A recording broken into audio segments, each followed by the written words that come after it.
வணக்கம். இலங்கையோட இலவச கல்வி நம்ம எல்லாருக்கும் ஒரு பெரிய பெருமை இல்லையா? ஆனா அந்த பெருமையை தன்னோட வியர்வையால உருவாக்கிய ஒரு சமூகத்தோட கதை இருக்கு. அது பெரும்பாலும் பேசப்படுவதே இல்ல.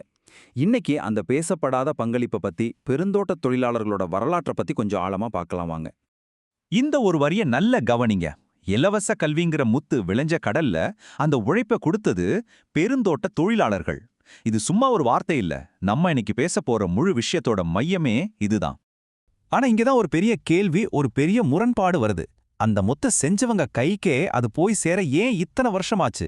இந்த அநீதியை மையமா வச்சுதான் இந்த வரலாற்றை நாம ஆராய போறோம். சரி வாங்க, இந்த விஷயத்தோட ஆணி வேருக்கே போவோம். முதல்ல இவ்ளோ பெரிய ஒரு திட்டத்துக்கு பணம் எங்கிருந்து வந்துச்சு? பெருந்தோட்டத்துறை எப்படி ஒரு பொருளாதார என்ஜினா வேலை செஞ்சதுன்னு முதல்ல பார்க்கலாம். இந்த கதையில ரொம்ப ரொம்ப முக்கியமான ஒரு வருஷம் 1945. இந்த வருஷம்தான் இலங்கையோட கல்விக் கொள்கையில ஒரு மிகப்பெரிய திருப்புமுனை ஏற்படுத்துச்சு. அப்படி என்னதான் நடந்ததப்போ?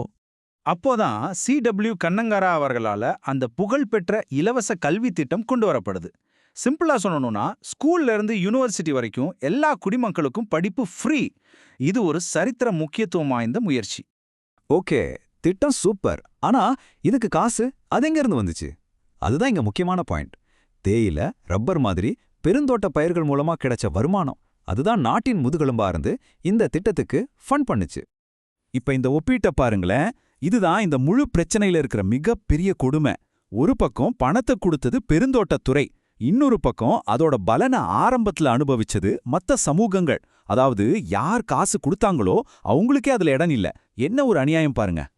சரி, அடுத்த கட்டத்துக்கு போலாம். இந்த கல்வி உரிமை சும்மா தூக்கி கொடுத்த ஒரு பரிசுன்னு நினைக்கிறீங்களா? இல்லவே இல்ல. அது எப்படி போராடி வாங்கப்பட்டதுன்னு இப்ப பார்க்கலாம்.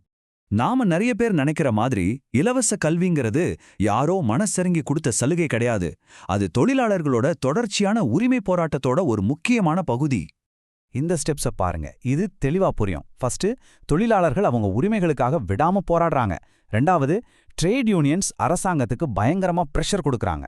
இதோட விளைவு, கடைசியா கல்விக் கொள்கையில மாற்றம் கொண்டு வர வேண்டிய கட்டாயம் ஏற்படுது.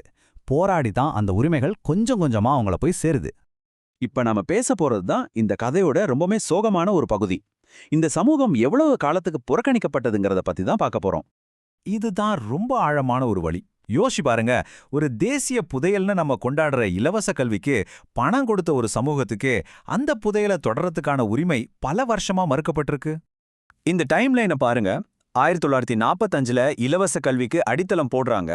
ஆனா அதுக்கு அடுத்து பல 10 வருஷங்களுக்கு அந்த சமூகத்து பிள்ளைகளுக்கு படிக்கிறதுக்கான கதவுகள் திட்டமிட்டே மூடப்பட்டிருந்துச்சு. ரொம்ப நீண்ட கஷ்டமான போராட்டத்துக்கு அப்புறம் தான் அவங்க உரிமைகள் கொஞ்சம் கொஞ்சமா கவனிக்கப்படுது. நினைச்சு பாருங்க, ஒரு தலைமுறை 2 தலைமுறை இல்ல, பல தலைமுறைகள் இதுல பாதிக்கப்பட்டிருக்கு. நாம ஆரம்பத்துல பேசின அந்த முத்து ஞாபகம் இருக்கா?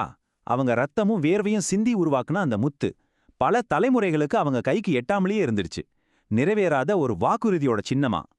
கடைசியா இந்த ஒரு கேள்வியோட இந்த பகுதியை முடிக்கலாம்னு நினைக்கிறேன். ஒரு நாட்டோட வளர்ச்சிக்கு முதுகெலும்பா இருந்த மக்களுக்கே அவங்களோட அடிப்படை உரிமையை கொடுக்க இவ்ளோ தாமதமாகுதுன்னா அது சமூக நீதியை பத்தி நமக்கு என்ன சொல்லுது? இது நாம எல்லாரும் நம்ம மனசாட்சி கிட்ட கேட்டுக்க வேண்டிய ஒரு கேள்வி.